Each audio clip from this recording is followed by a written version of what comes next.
What up, brothers? Welcome back to my channel. It's Monday again. It seems like Monday's becoming unboxing day. I'm hoping to be receiving more stuff through this week. I'm waiting on 3 more things of my own, so I'm hoping to unbox them this week, but I don't know for sure yet. I will say as well, I've just walked in from work and I want to get these done because I'm hoping to review this tonight if I can. This will be over the next few nights. I do know what's in both and you will know shortly. Just walked in, cup of tea on go. Look, I've even sucked half on it because I'm dry as Gandhi's flip-flop. So I need to get some brew down my neck before I can start doing these things. I will just say, I've just answered my correspondence and they're already rolling back up. So I better crack on with this and show you what's in these boxes before I've got 1,000 fucking Facebook notifications and 100 Facebook messages. So let's crack on. I will say before I start, this is mine, which has been kindly sent to me. I'll tell you about who by in a minute, because once I tell you who it's come from, you'll know what's inside there.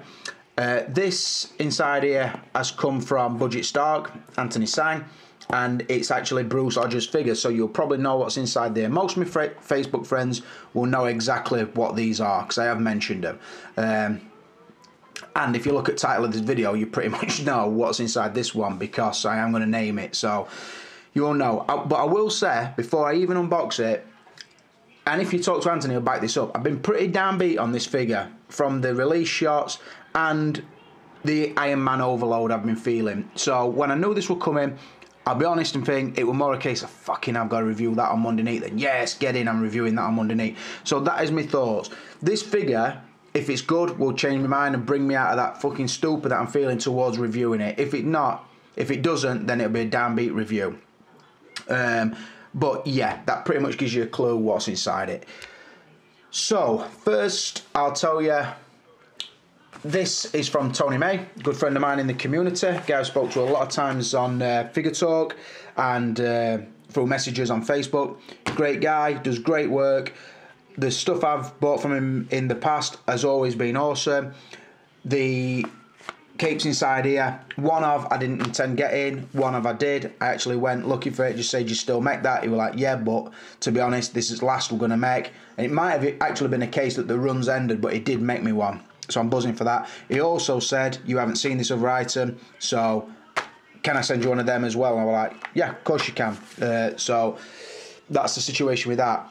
And then obviously inside there's an Ironman, and if you're up to date you will know which one it is. But let's stop bullshitting. I'm gonna have another swallow of tea and I'm gonna get a knife out and we'll get these bitches cut open. Right, so I've got the packaging off and let's show you what we got. Obviously you can see from the box in the background it is the Ironman Mark 17 Heartbreaker. So I will open that in a minute. Just show it didn't come in the shipper box. Obviously it's from Secret Base direct because there's the bag, packaging all in there.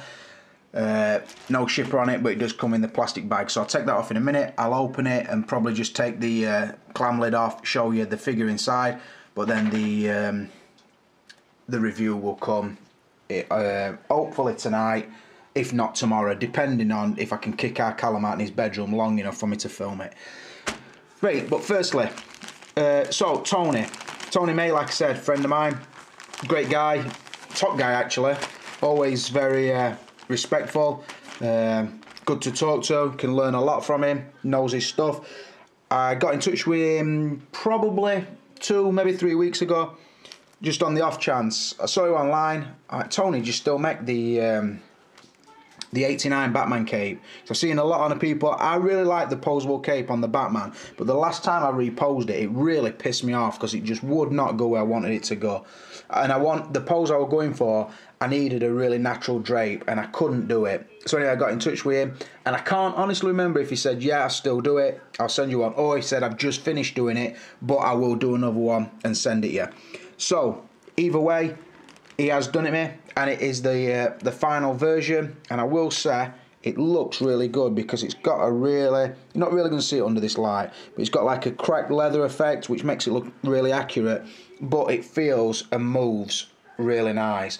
So I will do a little review Not a full review, obviously, but I will show it on the figure and do a few poses with it wearing this cape. Probably show it with a stock cape first, but then yeah, we'll show it wearing that and see if the scale's all right, because that's what I was looking for. So massive thanks to Tony for that, and I will put his contact in the description box below, because I know people are always trying to get in touch with him. And don't forget, it's not only the Batman capes he does do customised outfits. He's customising some damn toys, gangster figures, putting them on different bodies. And I think obviously there's a possibility for a Thor cape or Superman cape, stuff like that. He's the man to talk to. I know people also do like the stock capes from Hot Toys and are happy with them, but for those who want the option to get a different cape, I would say Tony's the man. Unless anybody else can prove me different, that's pretty much where you go for your capes. Also, while I were having correspondence, he says, did you ever get to see one of our velvet wired capes, the Accurate Material one? And I hadn't. So it's nice as, is it okay if I put you one of these in with your cape, what I'm sending? Do you mind having a look? If you like it, can you review it? Or just give it a little mention? I will say the colour is fucking awesome. That's the first thing that strikes me, because it is proper black. It is a flock velvet feel. Again, lighting's not best here, and it does have the wiring all the way through it. Now, wired capes do look good, do look very dynamic, but can be a pain in arse to pose. So I am going to try both. I will say it's all seamed and really neat looking. I have got the dark Spartan cape. This is obviously for the DX12 or the DX2, but obviously I've not got the DX2 anymore, so it'll be going on my DX12. And again, I will put that in the same video just to show you what is available. So again, massive thanks to Tony for that. Can't thank him enough for sending me. Came pretty quick, well packaged, and they've got here fine, so thanks a lot for that, brother. Moving on, we'll debag the Heartbreaker, and we'll have a look inside the box, see if we can get Bruce's excitement going, and more importantly, get my excitement going, because the more excited I am about a figure, the better the review turns out. Right, as you can see, we've got the lid off, show the inlay slip. Again, very similar, more so like a box, the Silver Centurion, than the Peacemaker or the Python figure. So yeah, very uniform to that. Just take the inlay slip out, and there we see the figure. First things you notice is a lot bigger than I thought it was going to be. I thought it would come in about a standard Iron Man, but he got a very bulky look. Pretty much fills out the box with his width and his depth, or that's how it seems. So yeah, another thing strikes you, massive arc reactor, and the very different design on the helmet. So yeah, bit of a change from what we've seen. Back to the classic colours of the gold and the red. Let's get the clam tray off and let's have a glance at him. Might stand him up and just give a first peek at him. Right, so we've got him up, out the box, stood up, and there you go. The Heartbreaker Mark 17 Iron Man from Iron Man 3. So he's still got the plastics all around him. Just took him out, make sure there's no bits that's fell off him in transit. Had a good look around the box. The box is in mint condition, as you'd expect.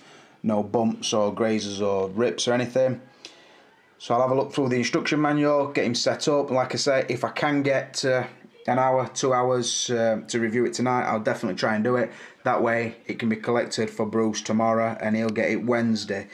I've texted Bruce, just let him know it is here, it's arrived. I'll last sign for it, so he can expect the unboxing up soon and the video. But he has also said, don't rush with it. As soon as you do the review you want to do, other than rush it and it not turn into a good review sort of thing. So respect to that, because sometimes obviously I do work full time and it is a bit of a nightmare to come straight on from work, try and fucking gulp your tea down and start firing up a review. So it does take pressure off a little bit. I will say as well, I was a bit downbeat expecting it. In hand, it is better than I thought. I can see there is sort of replicated parts on it, or so it would seem, or very similar looking parts we'll say, but I'll cover that with the review. I don't want to go too much in depth here because it is only an unboxing. But yeah, nice looking figure. Thanks to Anthony, Budget Stark, for sending it me. Thanks to Bruce Hodge for allowing him to send it me first. Massive shout out. Thanks to you guys for watching, and please stay tuned because the review will be up soon. But for now, I'm out of here.